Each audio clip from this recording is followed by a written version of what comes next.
হয় ৰঙালী বিহুৰ মাজত মাত্ৰ কেইটামান দিন বাকী আৰু কেইটামান বাকী থকা সময়তে সমগ্ৰ ৰাজ্যতে দেখা গৈছে যে বিহু কৰ্মশালা ঢোলৰ কৰ্মশালা তেনেদৰে বিভিন্ন যি বাদ্যযন্ত্ৰ কৰ্মশালা ইত্যাদি দেখা গৈছে আৰু মই বৰ্তমান উপস্থিত আছোঁ জাগিৰোডত আৰু জাগিৰোডত দেখা গৈছে যে যি কৰ্মশালা আয়োজন কৰিছে আৰু অসম চৰকাৰৰ যি সাংস্কৃতিক সঞ্চালয় আৰু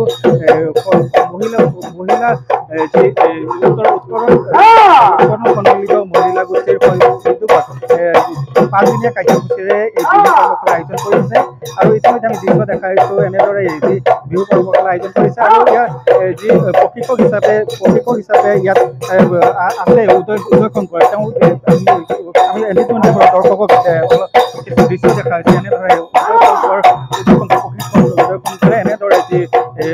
প্ৰশিক্ষাৰ্থীসকলক এনেদৰে যি নৃত্য শিকোৱা পৰিলক্ষিত হৈছে আৰু আমাৰ লগত আছে উদ্যোক্তা আছে তেওঁৰ পৰা কিছু কথা জানিব বিচাৰিম কেনেধৰণৰ কাৰ্যসূচী আচলতে 375গৰাকী শিক্ষাৰ্থীয়ে ইয়াত অংশগ্ৰহণ কৰিছে আৰু কেইবা বছৰো হৈছে তেওঁলোকে এই উদ্যোগ লোৱা আৰু আমাৰ লগত উদ্যোক্তা আছে তেওঁৰ পৰা কিছু কথা জানিব বিচাৰিম কেনেধৰণে এইবিলাক আপোনালোকৰ ভাল লাগিছে নে হয় আমাৰ এটা এবাৰ 9 নম্বৰ বৰ্ষৰ কৰ্মশালা আয়োজন কৰা বিগত বহুত বৰ্ষৰ দৰে আমাৰ এবাৰ প্ৰায় 375 গৰাকী আমাৰ নামভৰ্তি কৰিছে আৰু ভাল লাগে উত্তৰণ মহিলা গোষ্ঠীৰ লগতে এবাৰ অসম চৰকাৰৰ যি সাংস্কৃতিক বিভাগ তেওঁলোকে আমাক সহযোগ কৰিছে যিসকলে ইয়াত প্ৰশিক্ষণ গ্ৰহণ কৰিব তেওঁলোকক চৰকাৰী মানপত্ৰ চৰকাৰৰ তৰফৰ দিয়া হ'ব আৰু ইয়াৰ পিছতে আমি এইখিনি মাজতে এখন প্ৰতিযোগিতা অনুষ্ঠিত কৰিম অহা 5 বহাগ 19 এপ্ৰিল তাৰিখে যদি কোনো বাকী ৰৈ গৈছে শিকিবৰ বাবে ইমান ধুনীয়া সুযোগ খগেন মহন্ত ডাঙৰীয়াই বিহুখনত তেখেতে উদ্বোধন কৰিলে আমাৰ অনুষ্ঠানটি আৰু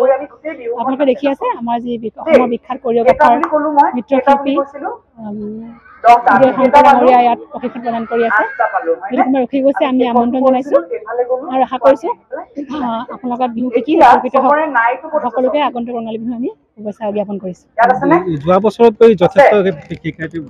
হয় যোৱা বছৰ আমাৰ 321 গৰাকী আছিলে শেষৰ দিনাখনলৈকে এবাৰ কিন্তু প্ৰথম দিনাখনে 375 গৰাকী হৈছে খুব ভাল লাগিছে আমাৰ ৰাইজৰ ইমান বিপুল সহায় সহযোগ গতিকে ৰাইজক আমি ধন্যবাদ জ্ঞাপন কৰিছোঁ নিশ্চয়কৈ প্ৰতি বছৰৰ দৰে এই বিহু যি উত্তৰণ মহিলা গোষ্ঠী সন্মিলিত মহিলা গোষ্ঠী আছে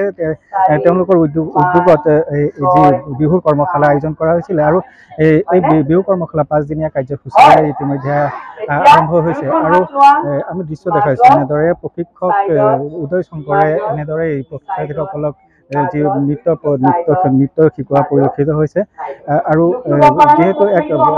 ভাল লগা পৰিৱেশ যিহেতু বহাগ বিহুৰ মাজত মাত্ৰ আৰু কেইটামান দিন বাকী আৰু তেনে সময়তে সমগ্ৰ ৰাজ্যৰ লগতে জাগিৰোডতো দেখা গৈছে যে যি বিহু কৰ্মশালা আয়োজন কৰিছে আৰু যিহেতু বিহু কৰ্মশালাত ইয়াৰে যি জাগিৰোডৰ কেইবাটাও স্থানৰ পৰা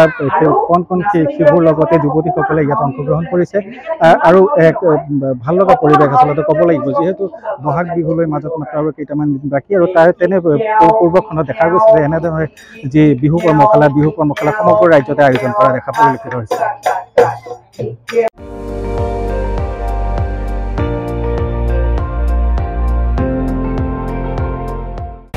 আপুনি চাই আছে ND24